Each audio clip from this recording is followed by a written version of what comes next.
Top quality और consistent performance के लिए सिर्फ सिल्वर पंप्स एंड मोटर्स, नाम याद रखना। સમાચારોની તો મહેસાણામાં 4 દિવસ પહેલા પાલિકાએ દિવાલ તોડી નાખી હતી। નગરપાલિકાએ આગલા દિવસે તોડેલી દિવાલ બીજા જ દિવસે ફરી બનાવવામાં આવી છે।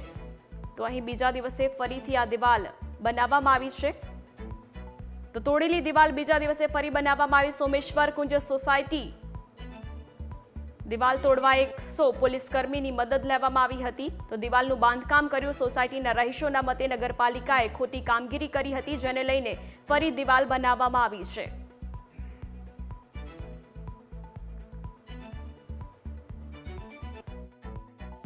મહેસાણામાં લોકોને તંત્રનો ડર જ નથી।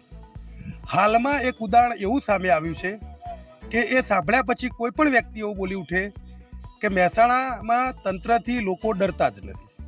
હું વાત કરી રહ્યો છું મહેસાણામાં નગરપાલિકાએ હટાવેલા એક દબાણની, કે રાત્રે આગલા દિવસે નગરપાલિકાએ દબાણ હટાવ્યું અને બીજા દિવસે જે દબાણ હટાવ્યું હતું એ સ્થળે દિવાલ બની ગઈ।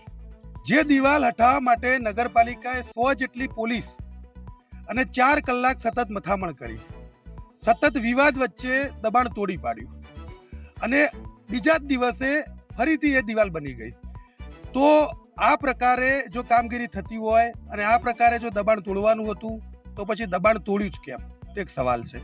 તો બીજી તરફ સોસાયટીના જે લોકો છે એવું કહી રહ્યા છે કે આ નગરપાલિકાએ ખોટી કાર્યવાહી કરી હતી। આ સ્થળે કોઈ દિવાલ નગરપાલિકાની માલિકીની હતી જ નહીં, આ દિવાલ સોસાયટીની માલિકીની હતી। એ નગરપાલિકાએ ખોટી રીતે તોડી પાડતા અમે ફરીથી બનાવી દીધી છે। તો નગરપાલિકા તંત્ર એવું કહી રહી છે કે આ દિવાલ ડીપી રોડમાં નડતરરૂપ છે અને એટલા માટે તેને તોડી પાડવામાં આવી હતી।